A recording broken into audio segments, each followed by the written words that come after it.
Let's say you've got a piece of wood and you want to rip a very, very narrow strip off it, perhaps a strip of veneer, or perhaps a key for one of those blind bevel joints you saw in the crosscut mode section.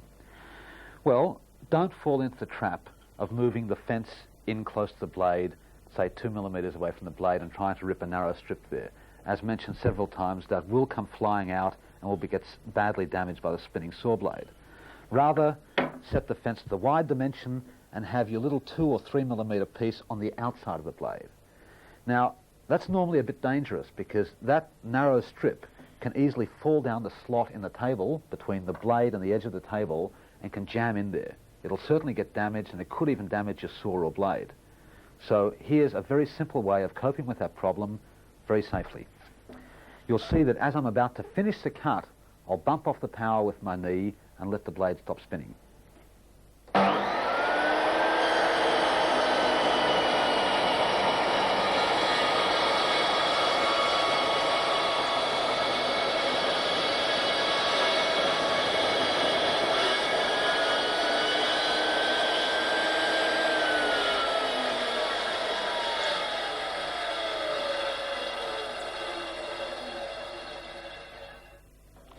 Now I can safely withdraw the piece and simply break off my very thin strip of veneer.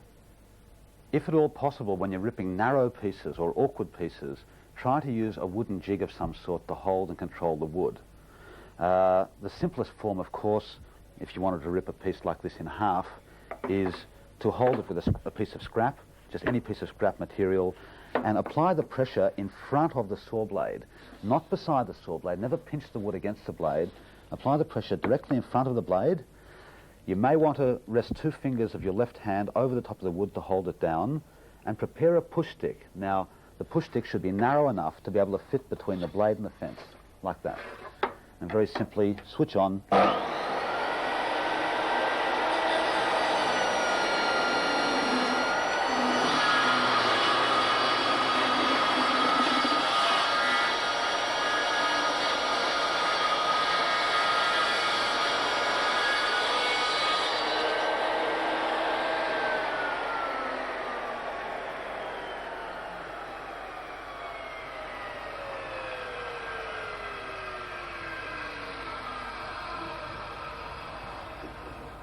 You'll notice the tendency of the wood to flutter up the blade. Now that will happen with light pieces of wood, and there's a very simple way of rectifying it, as you'll see in a moment.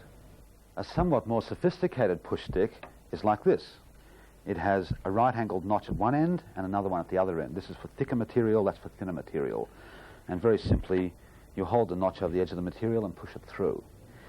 If you're dealing with a piece of ply, for example, and it does have a very marked tendency to flutter up the back of the saw blade, then you really need to apply holding down pressure further forward than the back of the piece. In fact, you'd like to ideally hold down right beside the saw blade. Well, this sort of push stick will help you do that. Hand grip, there's a notch for conventional usage. Right? You can use it for a wide piece by using that notch there. But for cutting a piece of ply, for example, you've got a long flat bottom and a little heel there. And of course, that hooks over the back of the ply and applies downwards pressure at this point beside the saw blade, and you can cut it without running the risk of flutter. Another very useful jig is what we call the hold-down jig. And very simply, it forms a tunnel between the rip fence, like so. It's adjustable for any widths of material. And there's a stop block here to hold the work down onto the table. So you're actually captivating the wood and it can't move anywhere. Just before doing this cut, there's a very interesting point. Have a look at this small offcut that's going to be created. Now that is narrow enough to fall down between the blade and the slot in the table, and that's a very dangerous situation. I'll be able to do it in this instance because of 2 things. Firstly, I'm using the riving knife, and that fills in the slot behind the saw blade. And secondly, the piece of wood is long enough so that by the time I finish the cut, most of it is well behind the danger area being right there, and so there's no problem in doing it. If I was working on a smaller piece, you'll see a little later in this video how to cope with that problem of an offcut falling down the slot. But very simply, set up your jig like so, use a push stick, and away you go.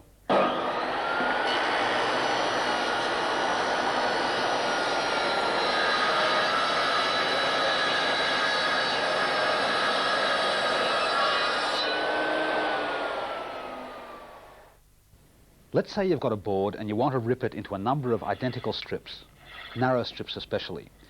So you can make up this repetition ripping jig. This is actually a dual purpose jig. It's also a taper ripping jig, so for the moment I'll ask you to ignore some of its features. Get yourself a fairly wide, chunky piece of wood, wide across the base so that it's got plenty of support on the Triton table itself. Make a cut in it to accept the high side of the rip fence. Cut the bottom of this piece off so you clear that radius in there. Now, small warning, don't make this section too wide, too thick, because you'll have trouble clearing the knobs. Now, at this end of the jig, we have a push handle. Please ignore this part for the moment. And a stop block. Now, that stop block has got a slight angle on it so that it will tend to hold the work down as you're passing the saw blade, prevent it from climbing up the saw blade.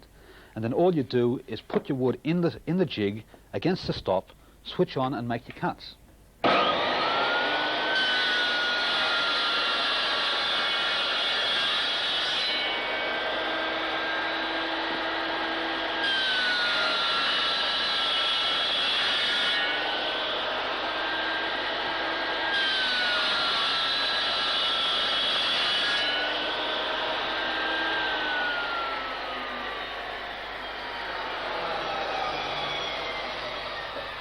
And this way you're controlling the piece between the blade and the fence, keeping it under control. It'll suffer no recut damage at all, and every piece cut this way will be exactly the same width.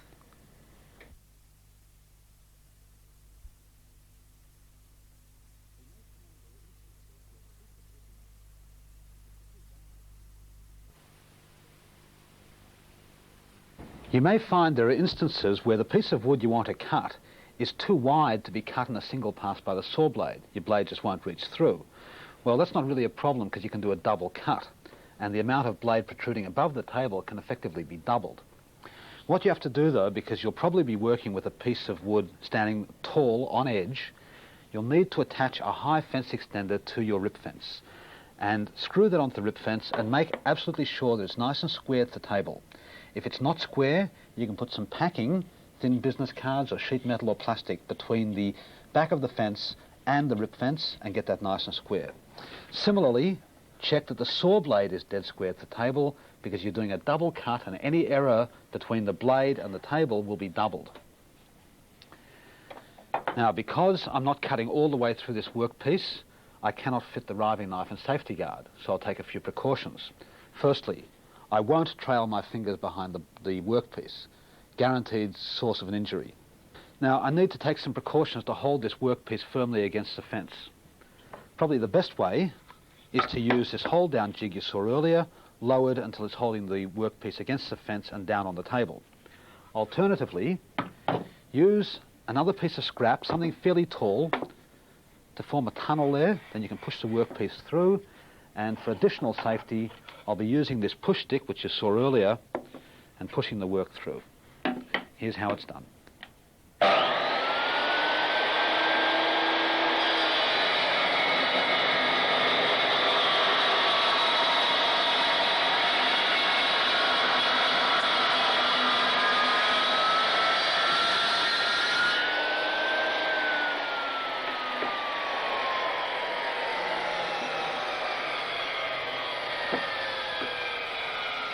That actually felt a little bit tight as I finished the cut. I think I'm binding very slightly on the back of the blade, so I'll just give myself a whisker of escape, just about 0.5 millimetre in the rear fence setting. Then turn the wood end for end. Don't turn around, just end for end, and your two cuts should line up perfectly. Again, put the scrap in. But now I'll be separating the two pieces, so I can use the riving knife, if not the safety guard, at least the riving knife, to help keep the two pieces separate as I cut through them. So fit that now behind the saw blade, make sure it's locked and the saw blade can't hit it, and then you can finish the cut.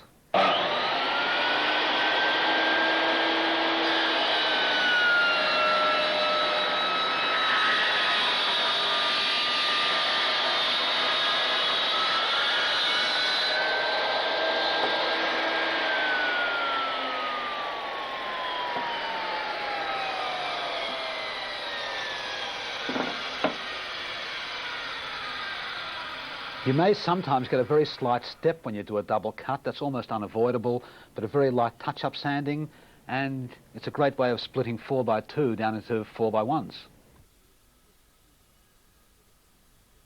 In the normal rip position, that is where the locking keys go into holes labelled R, your ripping capacity is limited to 260 millimetres or 10 1/4 inches. Well, there's a way of ripping wider on the Triton itself.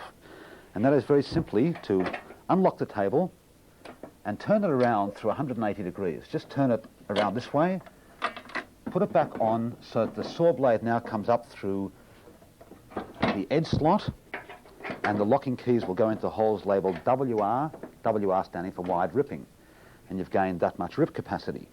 Now, of course, you undo the safety guard, remove it from the slot, reposition it here, and lock it. Notice I've got my saw blade lowered because I'm about to rip a piece of particle board, and keep the blade as low as you can. Lock that in position. Now, I must also reverse the fence because now I don't have any lead in, but I've got too much tail out. So simply unlock the fence, turn it around. The low side of the fence will now be facing the saw blade. Lock it in the slot, and suddenly you've got a ripping range from 185 millimetres to 455 millimetres, or all the way out to 18 inches. So now you can take your board, always have a straight edge against the fence. There we go, that's a nice straight edge.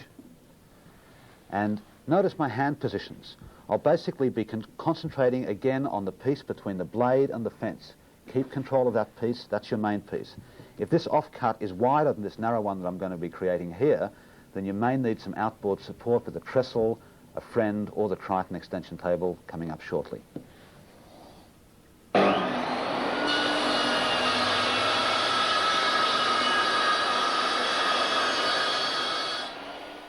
Just before showing you how to use the Triton extension table, a couple of quick pointers on fitting it. Firstly, loosen these wing nuts on the leg cross braces, angle these hook over clamps to their maximum position, and make sure your leg saddles are parked at the top of each leg. Move the extension table in between the saddles, place the hook over clamps on top of the spools, step outside, and by lifting these legs, it should all drop neatly into position. Fine. Now you can drop these leg saddles and lock them. And then tighten up this inside wing nut only. Then you can take the extension table. The word Triton should be on your left. Place it on the tapered pins.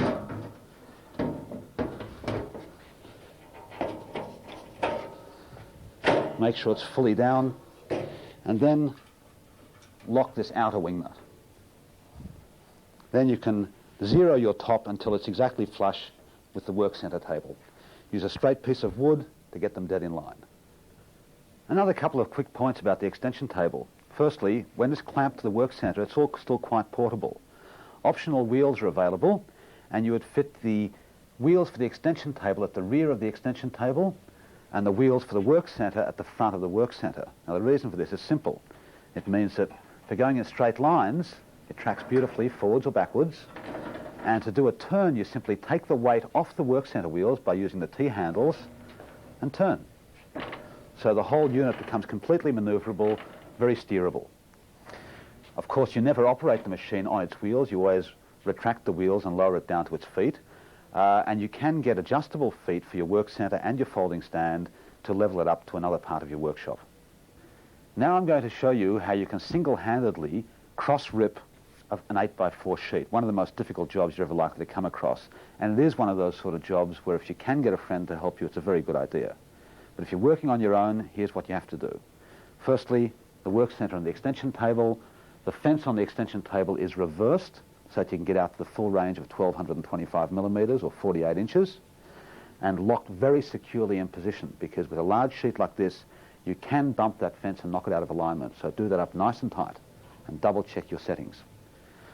Blade lowered, riving knife and guard in position, and the trestle that we mentioned earlier to support this very large offcut, which is going to otherwise overbalance you and hang off the edge of the table. Now I've prepared the sheet resting on two little pieces of packing down there so I can comfortably get my fingers underneath the sheet and lift it up and tilt it onto the Triton Work Centre table, very much like this.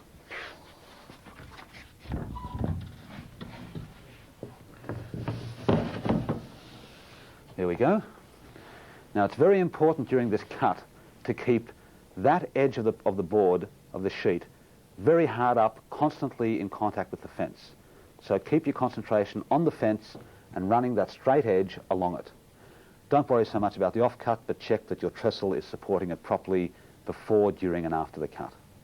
Okay, almost ready to go. Now prepare yourself with a push stick. I'll use that to switch the power on. And just notice what I do at the end of the cut. I'll bump off the power with my knee and just wait until the blade stops spinning before withdrawing the pieces. Here we go.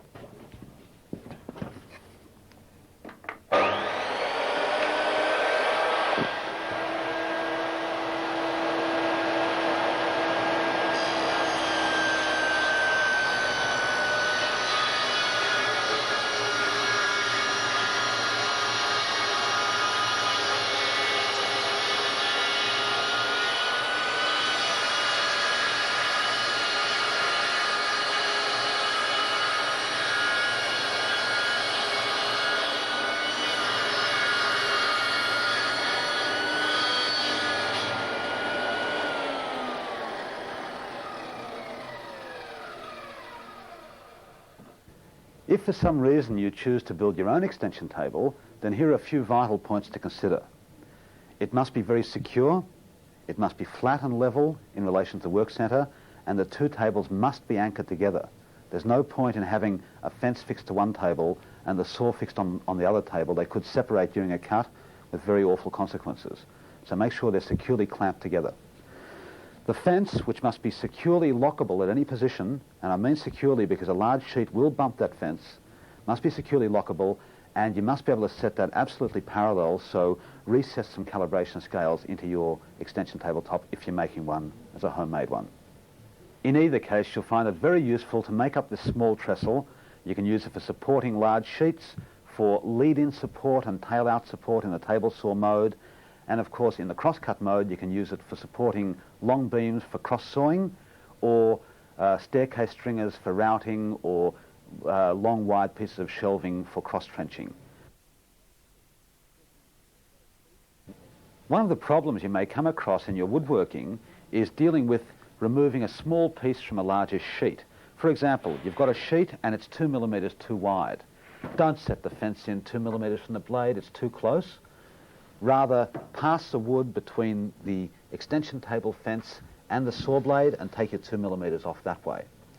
What if the sheet happens to be slightly out of square? Well, there's another way of rectifying that too. You can do two things.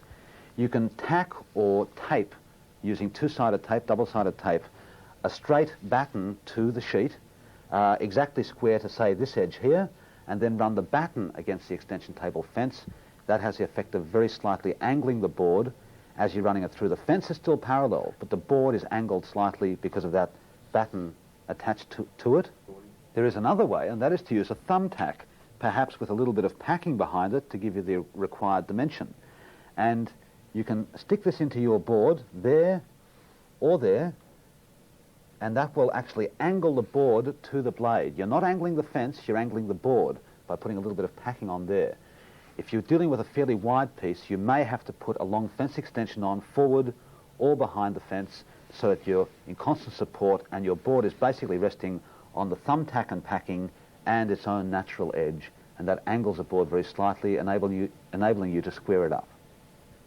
What happens if you've got a larger sheet and you want to remove a small amount from one edge, but you don't have the Triton extension table? Well, here's how you can do it. What you do is you get a straight piece of wood and you rip it almost all the way through, about 2/3 of the distance, by the thickness of your saw blade, one blade width only.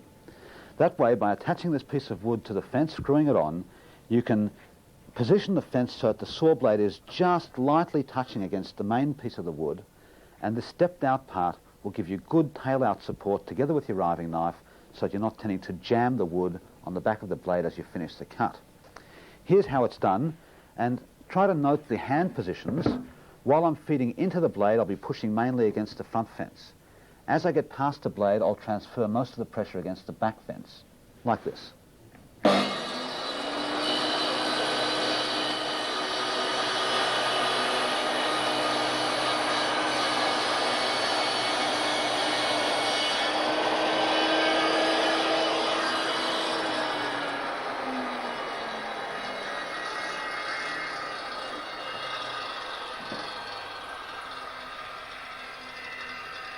You may have noticed a slight pause when I hit the step.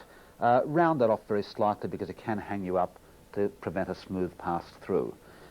The limitation with this sort of fence is, of course, only one blade width at a time. You can't take off half a blade width or a quarter of a blade width. You can cope with that as well by making up a more sophisticated version of this. A straight piece of wood screwed to the aluminium fence, two identical sub-fences screwed onto the straight piece of wood. Now, not identical length, identical thickness, and position them so that the two pieces close at the front of the saw blade and just behind the rear of the riving knife. In order to pack out the rear sub-fence, make yourself up some shims out of sheet metal, out of plastic, wood even, or cardboard. You can drop those shims in there. You can make different thickness shims and then tighten up. Oops, there we go. Now, very importantly, use a straight edge to line up the packed out fence, the riving knife, and the saw blade, and get them all exactly in line. Then you can lock off the fence. And now, with each pass, you will remove an amount of material equal to the thickness of that shim packer you put in there. Let's say you're working with some solid material, and it's very badly weather-stained or out of square or painted in generally an unusable piece of wood. Okay, there's a very easy way of dressing a small amount off that and cleaning it up to quite a respectable piece of wood. Place it lightly against the saw blade, move the fence in and take a reading. That's reading about 72 millimeters. Remove the piece. Now, because this is so badly out of square, I'll take quite a hefty amount off. I'll move this in to about 70, and 70 at the front, always parallel. Now, by passing the wood between the blade and the fence, my tungsten carbide tipped blade should dress all of this rubbish off and should do it properly. Try to start off resting on a fairly flat face, or at least with a square edge against the fence.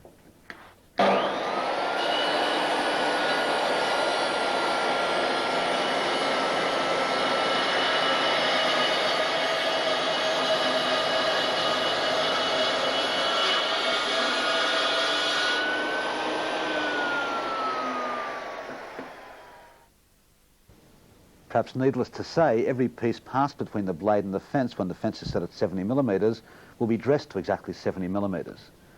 But now that you've got one clean, straight, square face that's square to that edge there, you can now rest the square face flat down on the Triton table, the original flat face against the fence, and then dress off this face. You may have to do this with two passes, end for ending, as you saw in the double ripping, but you should be able to get a reasonable result on some very twisted hardwood.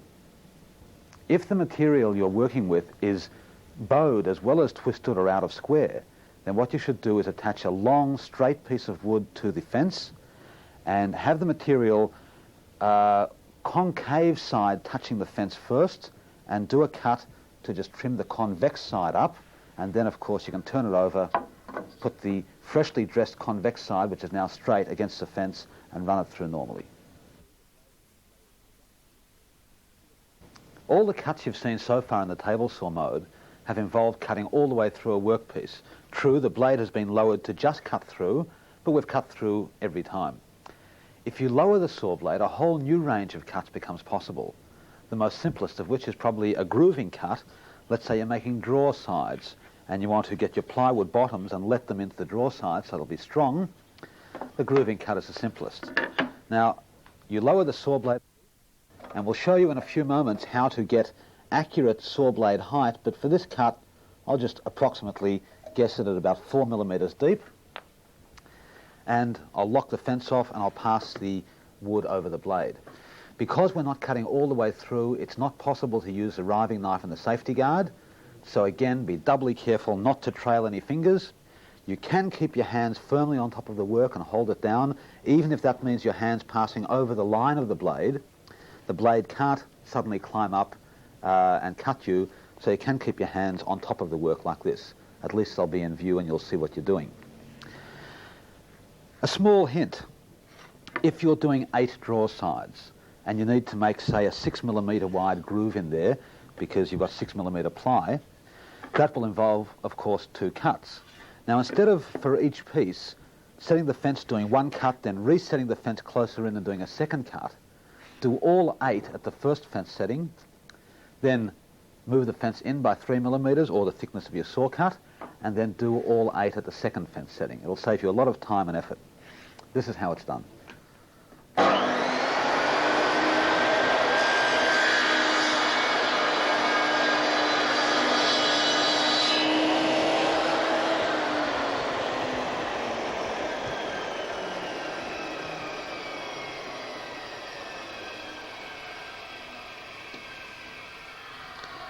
And now the 2nd cut.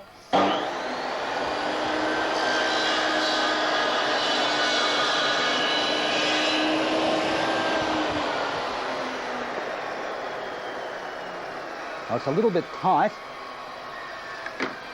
so just ease it in a fraction front and a fraction at the rear and do a skimming cut.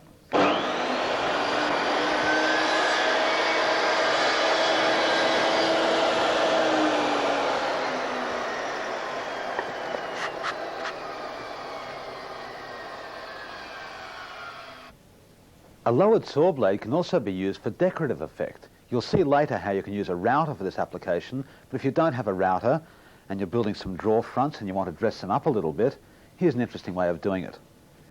Have your draw fronts good face down and lower the saw blade until the tips of the teeth are just visible above the table.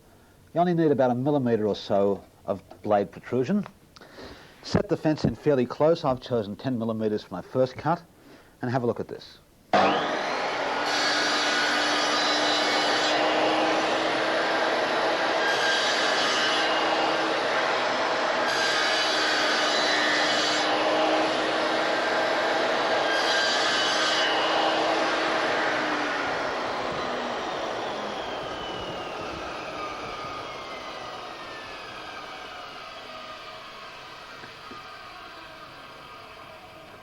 Now I'll set the blade out by another 7mm, say.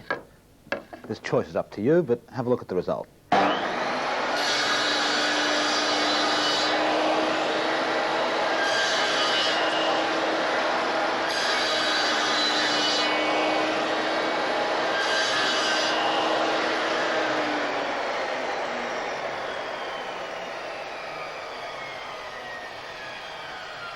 By just making those grooves, those parallel grooves, you put a nice interesting detail on the front of your drawers, and of course you can get some red paint or black paint, marker pen even, and fill in the particle board beneath the veneered surface and make it a real feature of the drawer front. The edge rebate or edge dado is an extremely useful joint to use, especially if you're working with veneered particle board and you want to disguise that crumbly edge without having to glue veneer strips or beading strips on it. What you'll be doing is setting the board down into the framing timber. And it's quite easy. You actually use the board itself as your ruler. Lay it on the table, up against the saw blade, and lower the saw blade until the uppermost tooth is just fractionally above the surface of the board. Just a fraction above. That's a bit too high. There we are. And just feel that tooth. Now, move the fence in. Just temporarily lock it off at about 14mm. And now sit the board against the fence, and it should be flush with the left-hand side of the blade, the outside of the blade. No, we have to come in a fraction.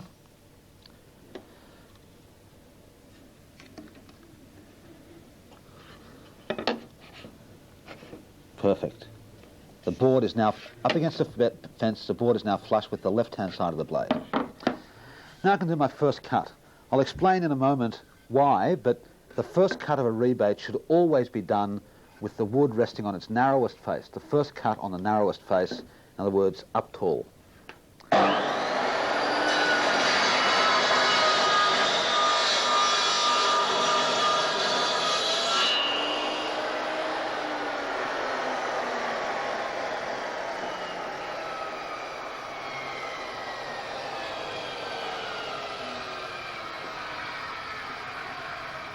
What I'll do now is, having done that first cut like so, turn the wood around and over, and I'm about to run it through like this again.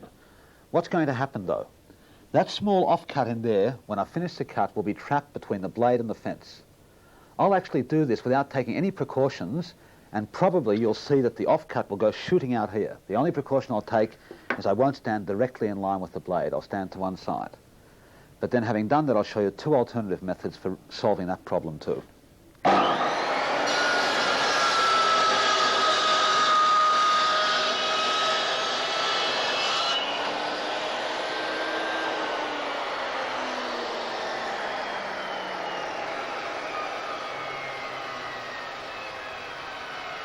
That off-cut did not come out at a great rate of knots, but you can see what I'm trying to show you. It can sometimes come out extremely fast. Let me first show you the cut. There's a rebate, looks fine. Made for this particle board, and it's an absolutely beautiful fit. Perfectly flush, edge disguised, and you've got a beautifully strong step on which to rest your particle board. Now, how do you cope with that problem of an off-cut which goes flying? Let me repeat the first cut again, off this face.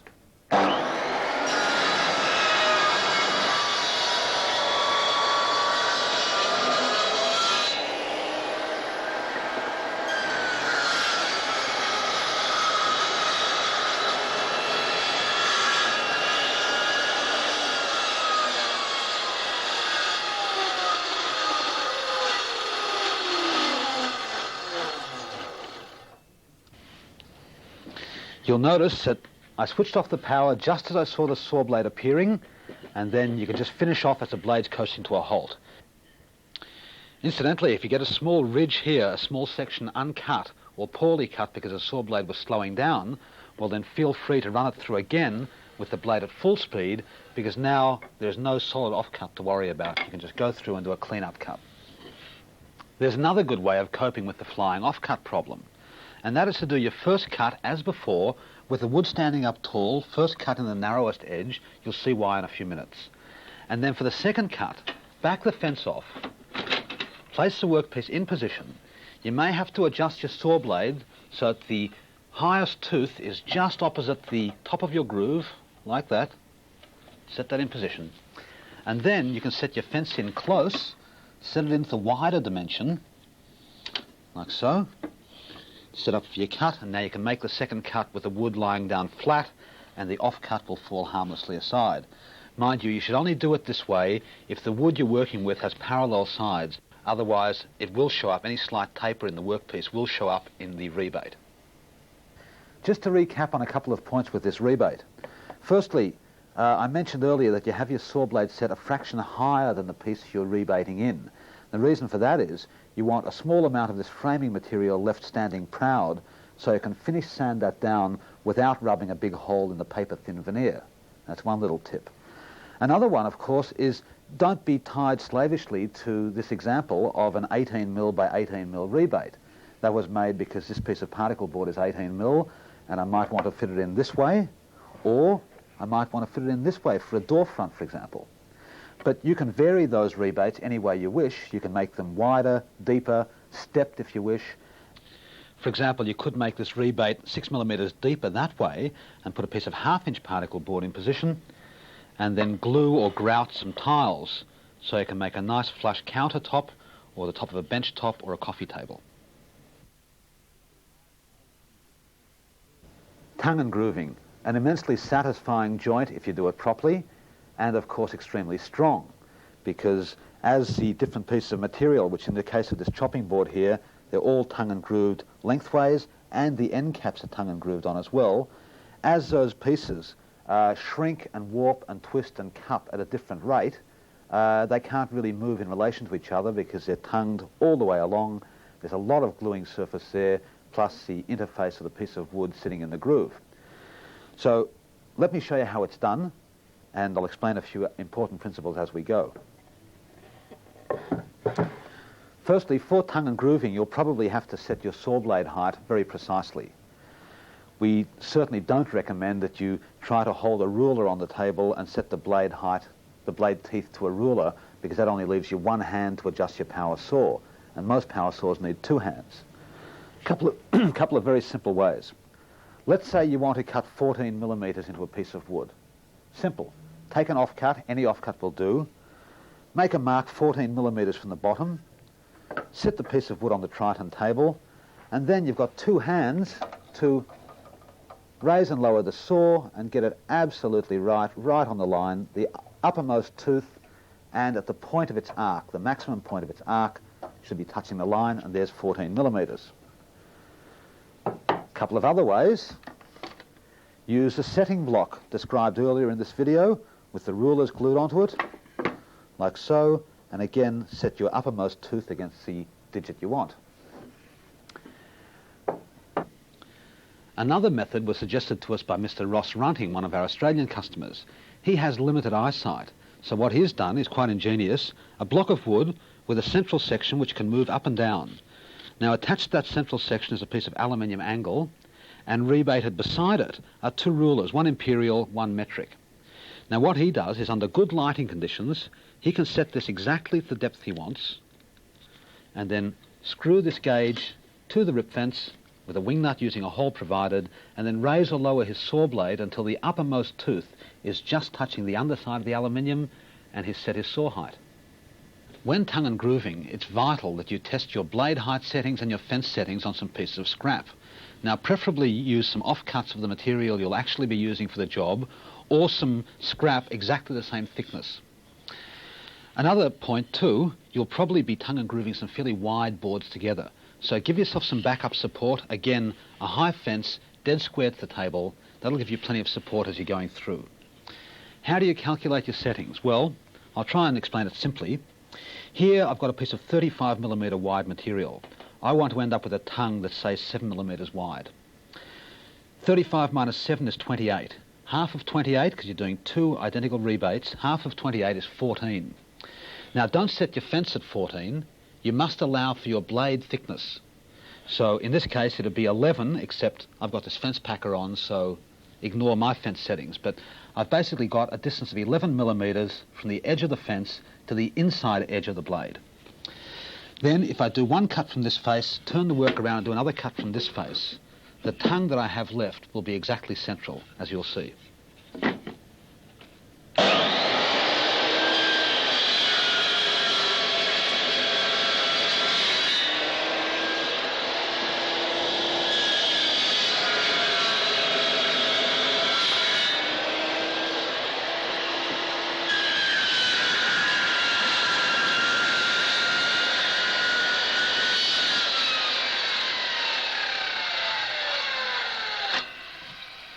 Went out a bit fast that time, didn't it?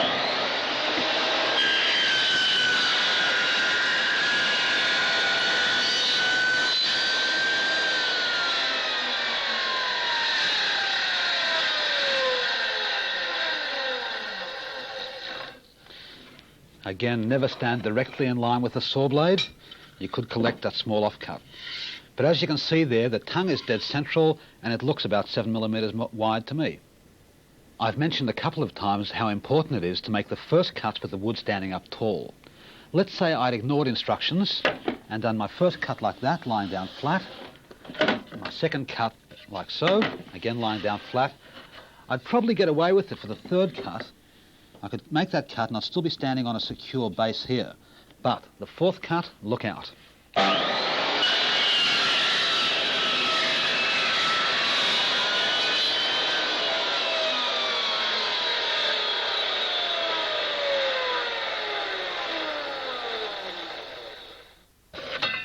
Okay.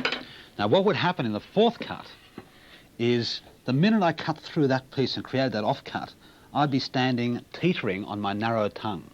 Now that tongue is probably narrow enough to fall down, nosedive down the slot in the table. If it does that, the wood will drop down onto the saw blade. The saw blade won't cut, it'll rip the piece of wood out of your hand and fling it towards you at up to 100 miles an hour. So that's why you should always do the first cut standing up tall and the second cuts lying down on your flat, secure faces. Now for the groove. What you do is you take your test piece, which has got a tongue on it, put it in there against the saw blade, and then readjust the fence so that now the saw blade teeth are occupying the area formerly occupied by the tongue. Actually, you'll be moving the fence out by one blade width exactly, but it's always good to double check this way. And it's generally a good, safe idea to make your groove slightly narrower first. You can always widen it out later. Okay, that's set. You can raise the saw blade a fraction if you wish, just to give yourself a bit of room for the tongue to occupy. But basically, put the wood in, and again, 2 cuts to ensure that everything's central. Make sure your fence is parallel and locked off.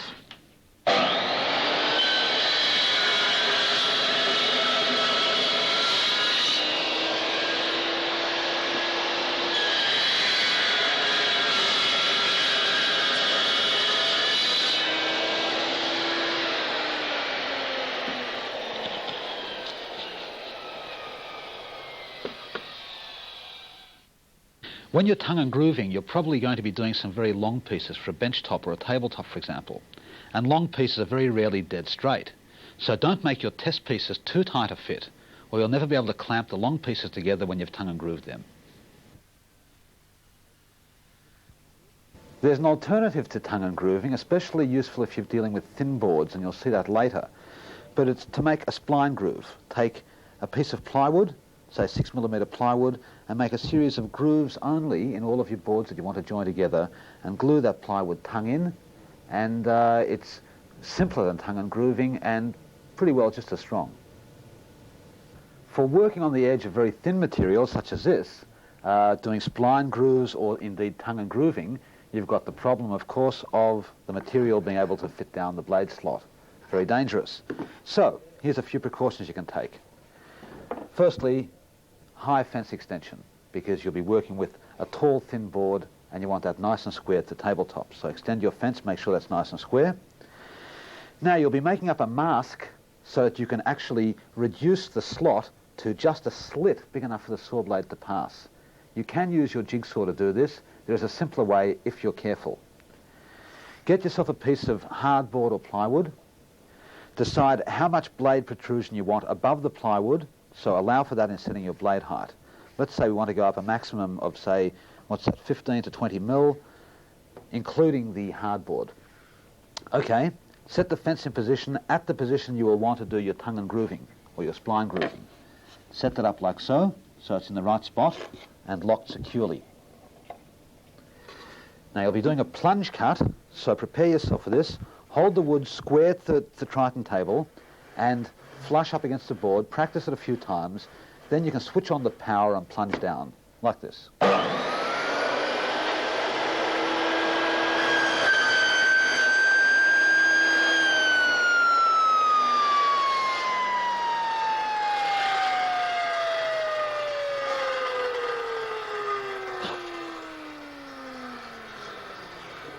Now preferably use some heavy-duty tape, like some duct tape, as mentioned earlier, and tape that down to your table securely. So can't move. It's hard up against the fence, of course, and you might even want to put another piece for security along the back. And now your slot in the table is filled in, and you can effortlessly and safely pass your work over the top.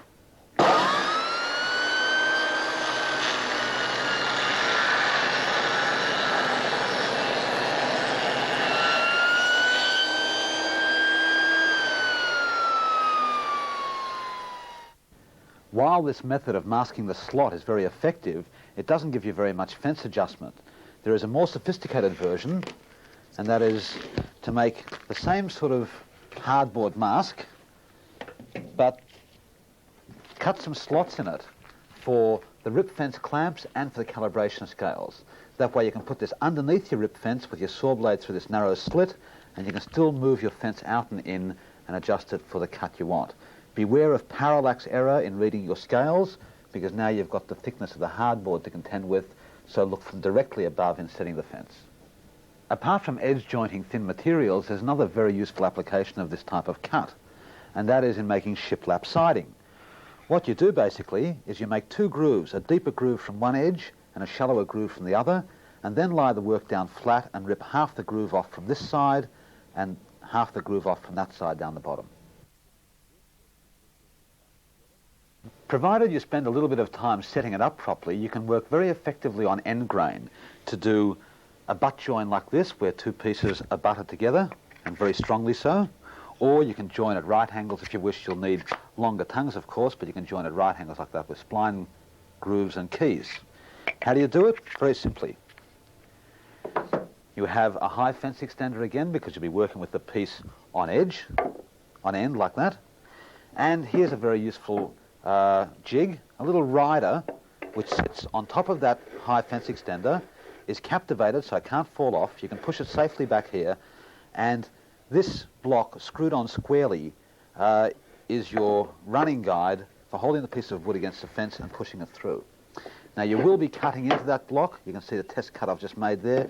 So don't glue that on, screw it on so you can replace it as necessary. Hold the work firmly against the fence and do your cuts. I'll do two cuts, one from this face, turn the wood around, one from this face, so that everything will be dead central, perfectly symmetrical.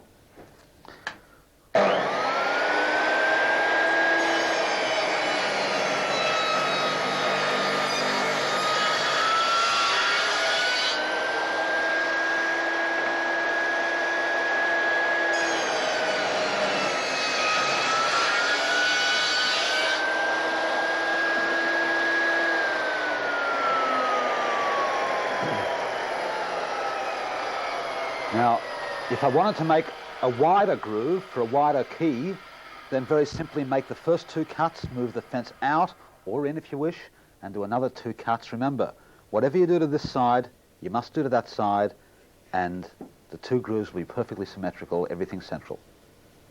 You'll probably remember from the crosscut mode this joint, the splined bevel joint. Well, you can also make a splined mitre, and now's the time to show you how to do it. This is a splined mitre. As you can see, it's a mitre from the front face, but keyed from the back. It's very strong. You'll need to make a sort of arrow-shaped key to go in there. Here's how you do it. Again, you use a rider block, but this time the pushing piece is angled at the angle that you want, that you've cut the mitres, and place that on your extended fence, place your material in position, make the cut and keep pushing all the way through. And